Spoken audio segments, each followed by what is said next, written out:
Par où commencer? One day. Je dirais one day. Donc je dis Seigneur, d'ici la fin de la semaine, je vais trouver mon alternance. Est-ce qu'on peut juste prendre le temps de Wanda comme on dit au Cameroun? Et je me dis, waouh, dans quoi est-ce que je suis tombée? Hello la famille, comment vous allez? J'espère que vous allez bien. Moi je vais très très bien par la grâce de Dieu. Aujourd'hui on se retrouve pour une nouvelle vidéo où on va discuter d'alternance, de travail, de parcours professionnel, de mentalité, enfin bref, de beaucoup de sujets. Récemment, j'ai fait une vidéo où je vous partageais les points, les conseils que je pourrais donner pour ceux qui veulent réussir, ou la mentalité de ceux qui réussissent à trouver une alternance et la mentalité de ceux qui réussissent tout court.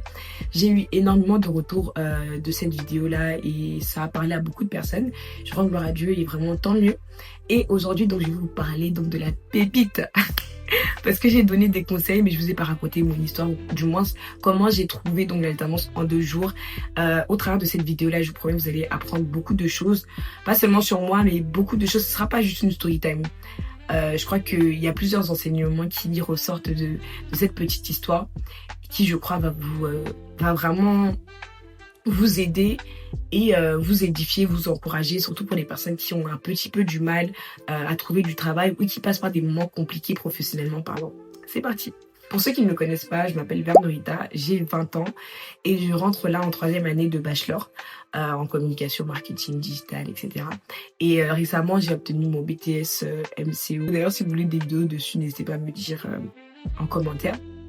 Et donc j'ai fait ces 2 années de BTS en alternance et par la suite donc je devais chercher une alternance pour ma 3e année, chercher un secteur, etc., un débouché pour la suite de mes études. Et c'est là où rentrent les témoignages et la story time. Pour vous mettre dans le contexte déjà, du coup moi, juillet 2023, été 2023, j'ai déjà fait une vidéo dessus, mais j'avais commencé une alternance en restauration. Donc c'est dans le cadre de mon BTS. Et de 2023 à 2025, il s'est passé énormément de choses. Donc mes 2 années de BTS ont tourné pas comme je le pensais, parce qu'au final, j'ai fait de 2023 à 2025 3 entreprises différentes, toujours dans le secteur de la restauration rapide. Je précise, de la restauration rapide. La dernière entreprise, c'était pas de la restauration rapide, mais ça restait de la restauration. Pour ceux qui connaissent un petit peu le secteur de la restauration, c'est un secteur très, très complexe. C'était 2 années qui n'ont pas du tout été faciles, mais vraiment, vraiment pas été faciles parce que déjà, le secteur de la restauration rapide, ce n'est pas facile. Et moi, je sortais du lycée dans mon monde de bisounours, là. Je croyais que tout est beau, tout est rose. Et j'ai été confrontée aux réalités non seulement du monde du travail, mais encore plus du monde du secteur de la restauration, qui est parfois un secteur un petit peu ingrat, que ce soit en termes d'horaire ou de travail. C'est pas facile la restauration. Donc au début, c'était très compliqué. Combien de fois j'ai voulu abandonner, je ne sais pas. Mais c'était pas du tout facile. J'ai été autant dans la restauration classique, on va dire, et autant dans la restauration où les horaires sont très, très, très, très tendus. Je pouvais finir parfois à minuit, je rentrais chez moi à 1h. Le lendemain, je reprenais avec des coupures. En fait, j'avais limite pas de vie, en fait. Parce que je faisais que ça. Et à côté, il y avait l'école. Il fallait avoir son BTS et la vie personnelle, entre parenthèses. Et là, donc, on arrive vers la fin de l'année. On commence à arriver petit à petit vers la fin de l'année de BTS. Tout ce qui va être BTS blanc, les examens, finir les dossiers et tout ça et tout ça. Et bien sûr, la recherche de l'alternance.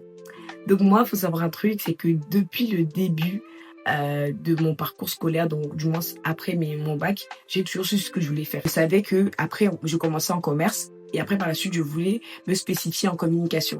Et je savais très bien pourquoi, parce que je voulais commencer d'abord de façon générale dans le domaine du commerce. Pour mieux faire de la communication, je me disais qu'il fallait d'abord que je maîtrise les codes du commerce. C'est vrai que j'ai commencé par mes 2 années de BTS. Et par la suite, je voulais rentrer donc dans une école de communication et poursuivre dans ça. Cependant, en 2024, je décide de me lancer à côté des cours, à côté de mon travail, en community management, création de contenu, etc. pour des entreprises. Et quand je lance ça, il s'avère que je découvre un peu le métier et je me dis, en vrai, ça sert à rien de se lancer de faire des études en communication parce que je trouvais que j'avais déjà vu beaucoup de choses et je me disais, qu'est-ce que l'école va m'apporter de plus et tout. Ça paraît un peu prétentieux, mais en fait, je voulais faire quelque chose qui allait m'apporter un plus. Je voulais pas partir à l'école juste pour connaître des trucs que j'ai déjà vus. Je voulais en fait aller dans un domaine où j'allais apprendre plein de nouvelles choses. Et c'est comme ça que je me suis dit, bon Rita, la communication, c'est quelque chose que tu as déjà touché. Tu peux continuer de le faire à côté. Maintenant, mets-toi dans un secteur nouveau. Et je voulais aller donc dans un secteur un peu financier, les banques, etc., etc. Et donc, je me dis, après mes études, au lieu de faire de la communication, je vais faire banque et assurance. Retenez bien tout ce que je vous dis, s'il vous plaît. Retenez bien. La raison pour laquelle je précise bien la raison pour laquelle je voulais partir dans ce secteur, c'est parce que je voulais apprendre quelque chose de nouveau. Je voulais apprendre quelque chose qui va m'apporter un plus. Et je savais que le secteur des banques, des finances et tout, je me disais que j'allais apprendre plein de nouvelles choses et que ça allait m'aider pour la vie courante. Et on en a tous besoin, tu vois. On en a tous besoin. J'avais fait un entretien avec une banque. Et sauf que le poste qu'ils me proposait, c'était pas du tout ça. C'était pas trop ça parce que ils proposaient des trucs en mode... t'étais conseiller au téléphonique. Et au final, ça me correspondait pas parce que moi, le but pour lequel je me dirigeais vers ce secteur, c'était parce que je voulais être environnée de notions bancaires et d'un environnement dans lequel j'allais apprendre. Alors que là, j'allais juste être au téléphone et j'allais être le service qui renvoie à d'autres services. Je sais pas si vous voyez un peu le numéro que vous appelez souvent et après on vous renvoie à d'autres trucs. Et du coup, ça ne me parlait pas plus que ça. Et au final, je n'ai même pas été. C'est comme ça que on arrive vers fin mai, je pense, début juin, si je ne me trompe pas. Désolée, moi, les dates, parfois, c'est pas tout ça. Et je me dis, ok, là, on commence à être un peu... On me presse de partout parce que l'entreprise dans laquelle j'étais, ça se passait très bien. Et ils me disent, ah, tu veux rester, tu veux pas rester, t'en es où? Mon école aussi m'appelle, me dit, ah, est-ce que tu continues chez nous? Machin et tout. Moi, je calculais pas trop. Jusqu'à ce qu'un jour, stay with me one day. One day. Un jour, comme ça, je me dis, ok, Rita, mets-toi à fond. On y va. Et quand je commence à être comme ça, là, sachez que rien ne peut m'arrêter. Et c'est ce déclic-là que parfois on a besoin. Et je me dis, vas-y, Rita, pose-toi un jour. Et fais ce que tu as à faire. Un jour au travail, je pense qu'on devait être un mercredi, ou je sais même plus. En tout cas, on était en milieu de semaine. Je décide de me poser au travail là où j'étais. C'était un moment où il n'y avait pas trop de monde. Je prends mon ordinateur et je commence à refaire mon CV, à postuler, à refaire des trucs sur Indeed, LinkedIn et tout ça, à me mettre vraiment à fond. Parce que les dernières semaines qui étaient passées, je ne faisais vraiment rien du tout. Et c'est là donc que je me mets à fond et tout et tout. Et il y a beaucoup de choses à prendre en compte lorsque cela se passe. Déjà, la première des choses, c'est que c'était une semaine où on avait volé mon téléphone. Donc, on avait volé mon téléphone la semaine même, ou quelques jours avant. Et donc, je n'étais pas joignable sur WhatsApp. J'avais pu récupérer ma carte SIM, récupérer mon numéro, on va dire. Mais j'étais pas joignable sur WhatsApp. Prenez ça en compte. Et j'étais joignable uniquement par message normal ou par appel. Donc, le jour où je décide maintenant de me mettre à fond, je dis à l'intérieur de moi, je dis, Seigneur, d'ici la fin de la semaine, je vais trouver mon alternance. Je vous dis très sincèrement. J'ai pas prié, j'étais pas en route. Au nom de Jésus, j'ai dit, Seigneur, à l'intérieur de moi, j'ai dit, Seigneur, à la fin de la semaine, je vais trouver mon alternance. Donc, quand j'allie ma foi plus l'action, parce que j'ai pas juste dit ça, je me suis mis en action, j'ai commencé à postuler et tout ça. Ça m'a pris la demi-journée, là, on va dire, quelques heures, on va dire, de la journée.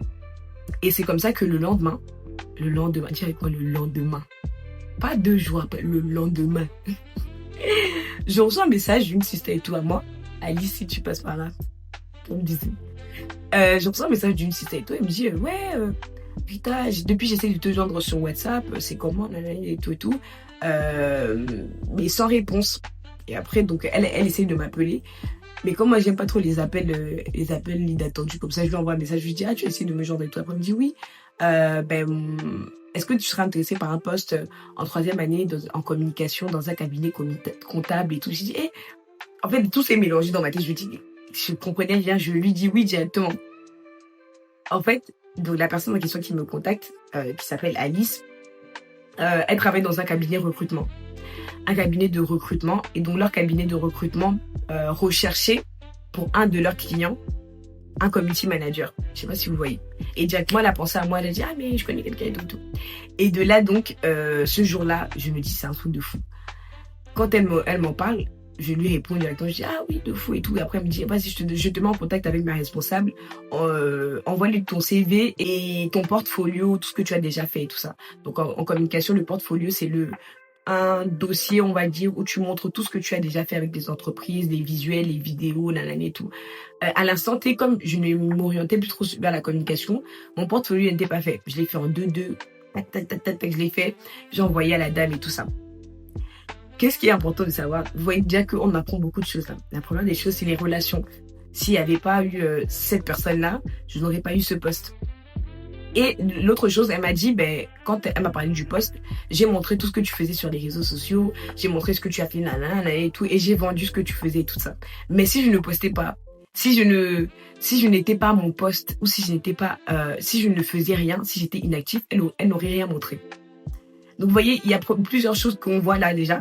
C'est que les relations, être connecté aux bonnes personnes et avoir des personnes autour de toi qui savent te vendre, entre guillemets, dire, ah voilà, elle a fait ça, et tout. Mais il faut aussi que toi, de ton côté, tu sois à ton poste et que tu fasses ce que Dieu t'appelle à faire. Moi, ce qui m'a vendu, c'était mon compte Instagram, mon compte YouTube, bref, tout ce que je fais sur les réseaux sociaux qu'elle a pu voir. Mais toi, peut-être, c'est autre chose. Mais c'est l'importance d'être à son poste et d'être là où Dieu te veut. Et comme je vous l'ai dit, en fait, une année avant, je m'étais lancée en communication pour les réseaux sociaux dans d'autres entreprises. Donc, et j'en parlais souvent autour de moi. Je disais, ah voilà, je fais ça. Et je pense que ça a aussi joué parce que c'est ça qui m'a vendu et elle a pu montrer ce que je faisais aussi. Vous voyez.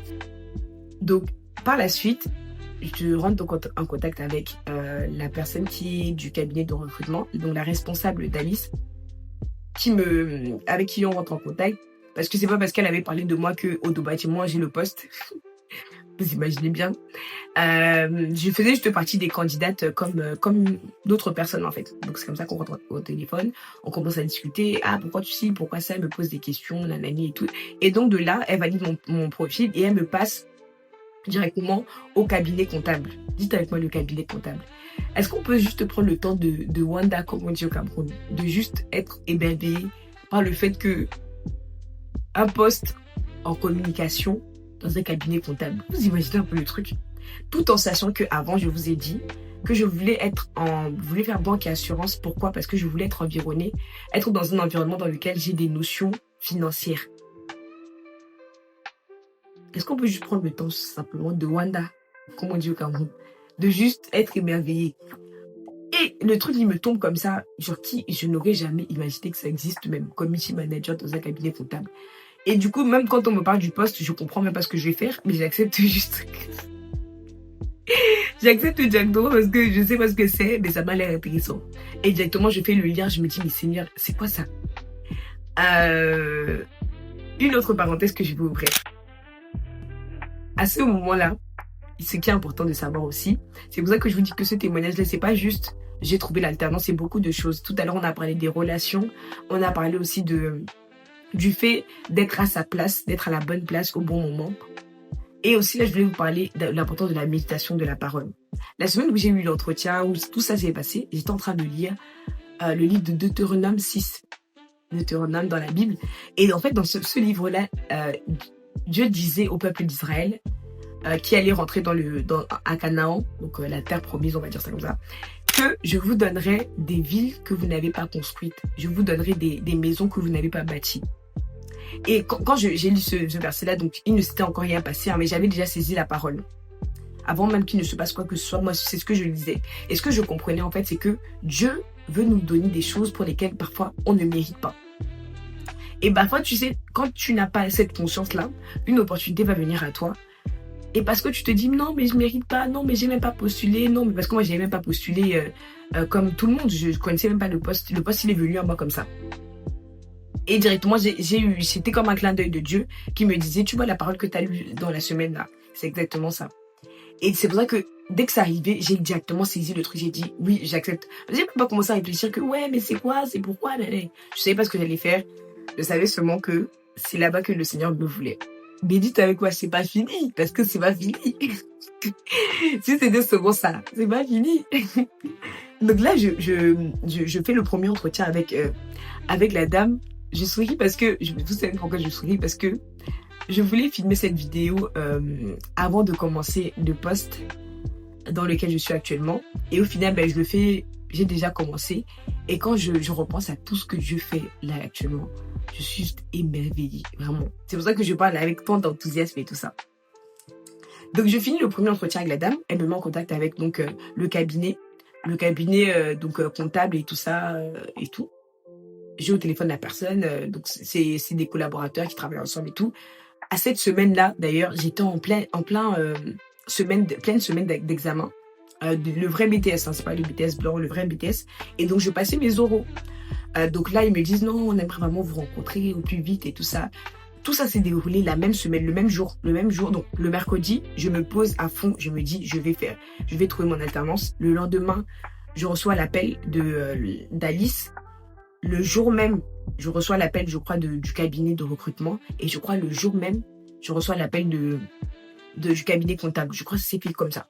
C'est la même grâce qui te localise au nom de Jésus. Amen. Tu vois, tu n'as pas dit amen.